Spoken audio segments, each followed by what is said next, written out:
Assalamu alaikum students, I hope you all are good. Today I talk about sequential logic. Sequential logic is a type of logic circuit whose output depends not only on the present value of its input signals but on the sequence of past input. Sequential logic जो है ये जो circuits होते हैं ये depend कर रहे होते हैं प्रेजेंट और पास्ट वैल्यू इनपुट पे। अब जिस वक्त सीक्वेंशियल सर्किट्स को हम इनपुट पे कोई भी प्रेजेंट वैल्यू देते हैं तो इसकी जो आउटपुट आती है वो फीडबैक होके फिर इनपुट पे आ रही होती है और इस तरह फिर सीक्वेंशियल सर्किट उन दोनों के क्रॉस डिफरेंट फाइंड करके आउटपुट दे रहे होते हैं। Sequential logic is used to a basic building block in all digital circuitry.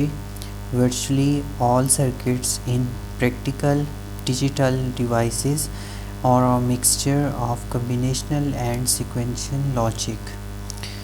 जो sequential logic circuits हैं ये हम इस्तेमाल कर रहे होते हैं जो बेसिक बिल्डिंग ब्लॉक होते हैं डिजिटल सर्किटरी में, ठीक है, उनमें हम इन्हें यूज़ कर रहे होते हैं और जो प्रैक्टिकल डिजिटल डिवाइसेस होती हैं उनका जो मिक्सचर होता है उसमें हम कम्बिनेशनल और सीक्वेंशियल जो सर्किट्स हैं उनका हम यूज़ कर रहे होते हैं।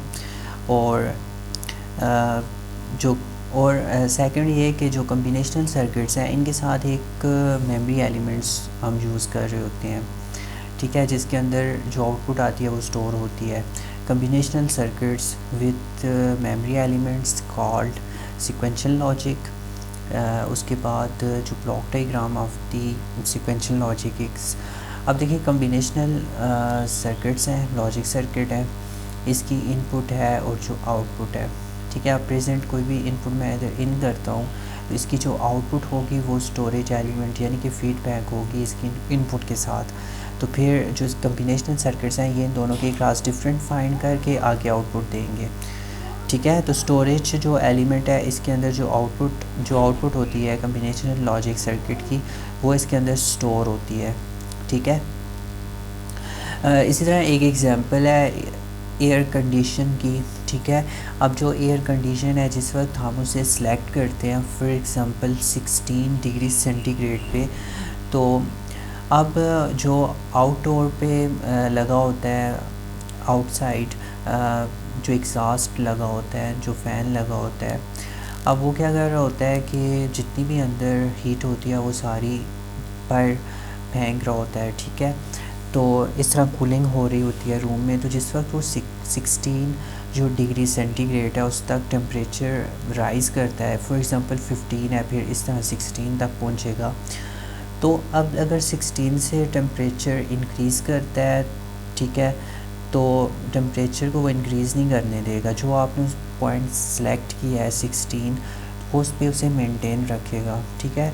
अगर टेम्परेचर 16 से इंक्रीज़ करेगा, ठीक है, तो वो क्या होगा, जो आउटर आपके पास एग्जॉस्ट फ़ैन लगा है वो ऑफ़ हो जाएगा, ठीक है। जिस वक्त वो ऑफ़ होगा तो कूलिंग यानी कि जो आपका एसी है वो ऑटोमेटिकली ऑफ़ हो जाएगा।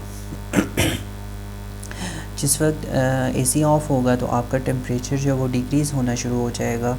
जिस वक्त वो 16 पे पहुंचेगा तो जो 16 से जिस वक्त वो डिक्रीज़ करेगा, ठीक है, फॉर एग्ज़ाम्पल 15.8, ठीक है, तो वो एग्जॉस्ट ऑटोमेटिकली ऑन हो जाएगा। तो इस तरह आपका जो टेम्परेचर है वो मेंटेन रहेगा। और ये एग्जांपल है सीक्वेंशियल लॉजिक की। अब जो आउटपुट होती है ना वो इसकी फ़ीडबैक पे आती है, फिर वो उन दोनों का डिफरेंस कैलकुलेट करके आउटपुट आगे दे रहा होता है। Sequential logic, sequential circuit consists of combinational logic circuit to which memory element are connected to form a feedback path। sequential circuit जो होते हैं ये मुश्तमिल होते हैं combinational logic circuit पे और इसके साथ जो memory element है वो हम connect करते हैं as a feedback। memory element are device capable of storing binary information within them।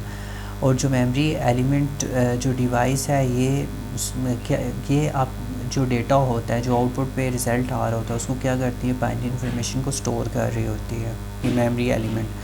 The binary information stored in the memory element at any given time defines the state of the sequential circuit. और जो binary information होती है ये store करती है, store हो रहा होता है जितना भी डेटा मेमोरी एलिमेंट्स में, और इसमें एट एनी गिवन टाइम, ठीक है, टाइम के लिहाज से आपकी जो स्टेट होती है, ठीक है, उसे वो डिफ़ाइन कर रहे होते हैं, ठीक है, ऑफ द सिक्वेंशियल सर्किट। तो सिक्वेंशियल सर्किट की जो स्टेट्स होती हैं वो टाइम जो है वो डिफ़ाइन कर रहा होता है, इतने टाइम के लिए ये स्टेट 0 होगी, इतने टाइम के लिए 1 होगी। तो इस तरह for example ALU operation, mux and demux, multiplexer और डीमल्टीप्लेक्सर, द काउंटर सर्किट्स, इनमें हम इन्हें यूज़ करते हैं। Latches and flip-flop. A latch is a temporary storage device that has two stable states.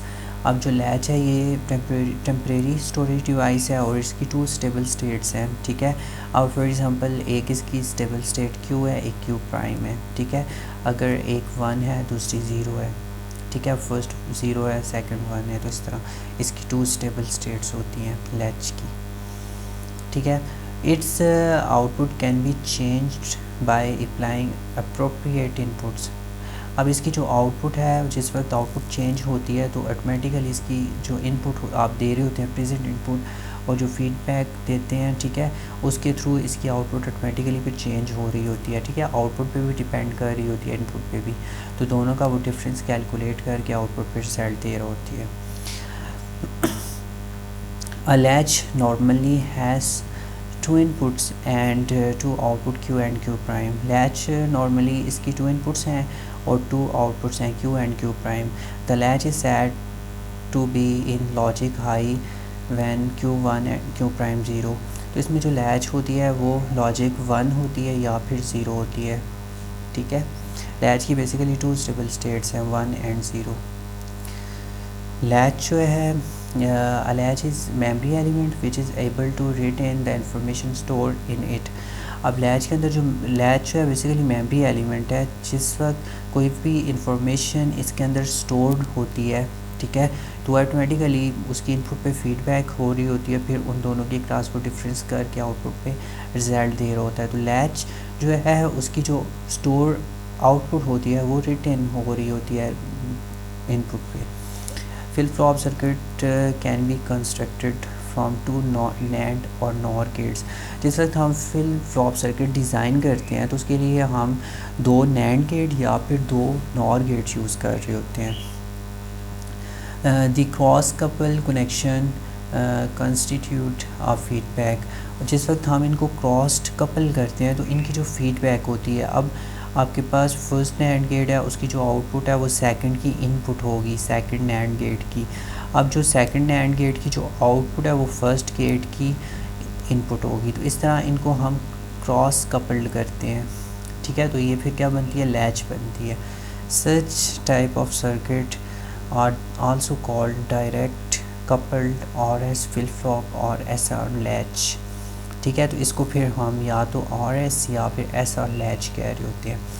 अब ये क्या है, ये लैच है, ठीक है। इसकी 2 स्टेबल स्टेट्स हैं Q एंड Q प्राइम, ठीक है। ये RS फ्लिप फ्लॉप है, इसमें यूजिंग NOR गेट, ठीक है, 2 NOR गेट हैं, क्रॉस्ड कपल्ड हैं, ठीक है। इसकी जो आउटपुट है फर्स्ट की वो सेकंड की इनपुट है, इसकी सेकंड की आउटपुट जो है वो फर्स्ट की इनपुट है। तो इस तरह हम RS पे इनपुट देते हैं और Q प्राइम और Q पे हमें रिज़ल्ट मिल रहा होता है, ठीक है। तो इसे हम कहते हैं लैच और इसकी 2 स्टेबल स्टेट्स हैं। अगर यही हम नैंड गेट के थ्रू बनाएं तो यहाँ पे 2 नैंड गेट कपल्ड कर देंगे और इसकी उसी तरह क्रॉस कनेक्शन करेंगे तो ये नैंड गेट के थ्रू हम लैच बना रहे हैं, ठीक है। तो इस तरह अभी ये जो बनी हुई है ये NOR गेट से लैच बनी हुई है।